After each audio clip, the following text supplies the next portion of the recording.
Hi friends, இன்னைக்கு எங்க அம்மா வந்து ஒரு டிப் சொல்ல போறாங்க. என்னடி எங்க அம்மா சொல்ல போறாங்க? நீ தோசை கல்லையே காமிச்சிட்டு இருக்க.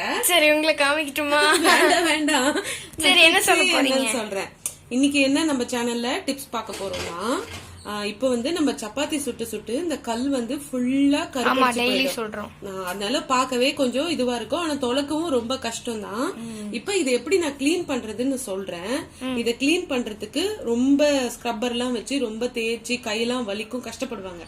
இதுக்கு ரொம்ப ஈஸியான டிப்ஸ். ஒண்ணுமே இல்ல, நம்ம தேங்காய் முடி இருக்குல்ல, கொட்டாங்குச்சி இருக்குல்ல, இத வச்சுட்டுதான் இப்ப இந்த தவாவை நம்ம கிளீன் பண்ண போறோம். சரி, எப்படி கிளீன் பண்ண போறோம்னா, ஃபர்ஸ்ட் அடுப்பு ஆன் பண்ணிட்டு நம்ம தவா வச்சுக்கணும். தவா நல்லா சூடான பிறகு கை மாத்திரம் கொஞ்சம் பார்த்து பத்திரமா யூஸ் பண்ணணும், சரியா? சோ தவா சூடான பிறகு ஒரு பக்கம் பிடிச்சுக்கிட்டு இந்த கொட்டாங்குச்சியோட எட்ஜ் இருக்குல்ல, அதை வச்சு இப்படி நல்லா சுரண்டணும். சவுண்டு பாருங்க, நல்லா கர கர கர கரன்னு கேக்கும். கர கர கர. இது வந்து ஃபர்ஸ்ட் நான் செக் பண்ணி பார்த்தேன், வருதான்னு செக் பண்ணி பார்த்தேன். அதனால இதை தேய்ச்சி வச்சிருக்கேன். இப்ப இந்த பக்கமும் நான் தேய்ச்சி காட்டுறேன்.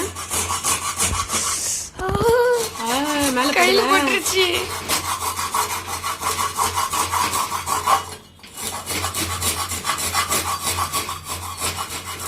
கைக்கு கிளவுஸ் போட்டு தான் பண்ணும் போல.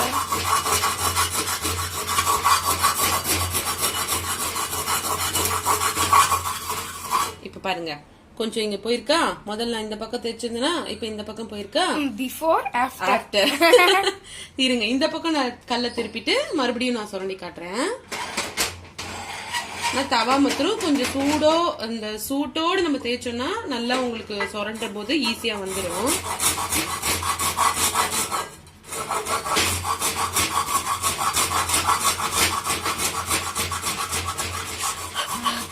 இங்க பாருங்க எவ்வளவு துரும்பு பாருங்க, நம்ம சுட்டு சுட்டு சுட்டு தவால.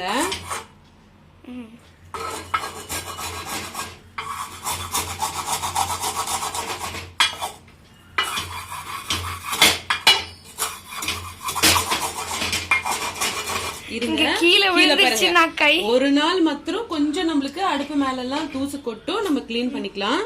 இப்போ நான் ஓரளவு அரைவாசி நான் சுரண்டிட்டேன். ஃபுல்லா சுரண்டிட்டு நான் உங்களுக்கு ஒரு வாட்டி காட்டுறேன். கீழே பாரு எவ்வளவு கொட்டி இருக்கு. அதுலதான் நான் கைய வச்சுட்டேன். இரு, நான் இப்ப ஃபுல்லா கிளீன் பண்ணிட்டு காட்டுறேன். வெயிட் பண்ணு. இப்ப பாருங்க, இவ்வளவு நான் தேய்ச்சிட்டேன். மூச்சு வாங்குது. சோ இப்ப நம்மளுக்கு முன்னாடி இருந்ததுக்கு இது எவ்வளோ இப்ப பரவாயில்ல மாதிரி இருக்கும். இந்த இடம் மொத்தம் ரொம்ப சூடா இருந்துச்சு, அதனால என்னால் பிடிச்சி தேய்க்க முடியல. இப்போ நான் இதை அடுப்பு ஆன்லயே இருக்கு. நான் இதை கவுத்தி போட்டுட்டு இன்னும் ஒரு வாட்டி கீழே அடியில எல்லாம் கொஞ்சம் சுரண்டி காட்டுறேன். இது பண்றதுக்கு ஸ்டவ்வே நாசம் ஆயிடுச்சு. அது கூட நம்ம ஸ்டவ் எல்லாம் சும்மா துணி வச்சு தொடச்சாலே போயிடும்ல. பட் தவால இவ்வளோ உனக்கு அதிகமா இரும்பு சேரும் போது உனக்கு அதிகமா கேஸ் அதிகமாகும். இப்ப இதெல்லாம் நீ கிளீன் பண்ணிட்டு சப்பாத்தி சுடும் போது உனக்கு கேஸ் கம்மியா ஆகும். இதுனா நம்ம ஸ்டவ் இப்போ 2 நிமிஷத்துல மேல எல்லாமே துரும்பு மாதிரிதான் கொட்டி இருக்கும். இதெல்லாம் நம்ம துணி வச்சு தொடச்சிட்டோம்னா டக்குன்னு போயிடும். இங்க பாரு, இப்போ எனக்கு வந்து அடியில அந்த அளவுக்கு நிறைய துரும்பு பிடிக்கல. சோ கொஞ்சம் தான் இருக்கு. அது லேசா தேய்ச்சாலே போயிடும், இல்ல நம்ம நார் வச்சு தேய்ச்சாலே போயிடும். எல்லோ கலர்ல வருது. இந்த அடியில அந்த அளவுக்கு இல்லல்ல, நம்ம சில்வர் ஸ்க்ரப்பர் வச்சு தேய்ச்சாலே போயிடும். இப்போ இத நான் நல்லா சில்வர் ஸ்க்ரப்பர் வச்சு தேய்ச்சிட்டு கிளீன் பண்ணிட்டு நான் உங்ககிட்ட காட்டுறேன். இப்போ நான் இந்த சில்வர் ஸ்க்ரப்பர் வச்சு முடிஞ்ச அளவு தேய்ச்சி பாக்குறேன். ஆல்ரெடி நம்ம நல்லா சுரண்டிட்டோம். இப்போ இதுல வந்து லைட்டா எவ்வளவு முடியுமோ அந்த அளவுக்கு நம்ம தேய்ச்சிக்கலாம், சரியா? நான் தேய்ச்சிட்டு காட்டட்டுமா? இப்ப பாரு, நான் முடிஞ்ச அளவு ஃபுல்லா தேய்ச்சிட்டேன். இந்த அளவு இங்க பாரு, உங்க கையில ஏதோ மேஜிக். கஷ்டப்பட்டு தேய்ச்சேன். சோ இப்ப வந்து நம்ம அடிக்கடியும் இந்த மாதிரி நம்ம தேய்ச்சி சுரண்டி எடுக்க கூடாது. தவால வந்து சரியா தோசை சப்பாத்தி எல்லாம் போட்டு எடுக்க முடியாது.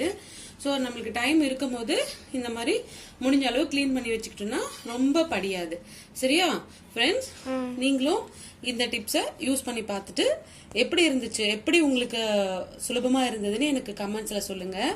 வேற ஏதாவது டிப்ஸ் இருந்தாலும் எனக்கு சொல்லுங்க. எனக்கு தெரிஞ்சது இந்த டிப்ஸ், கொட்டாங்குச்சி வச்சு சுரண்டி எடுக்கிறது. உங்களுக்கு வேற ஏதாவது டிப்ஸ் தெரிஞ்சாலும் கண்டிப்பா எனக்கு ஷேர் பண்ணுங்க. இந்த வீடியோ உங்களுக்கு பிடிச்சிருந்ததுன்னா லைக் பண்ணுங்க, ஷேர் பண்ணுங்க, மறக்காம கமெண்ட்ஸ் பண்ணுங்க. என்னோட சேனலுக்கு சப்ஸ்கிரைப் பண்ணிக்கோங்க. தேங்க்யூ.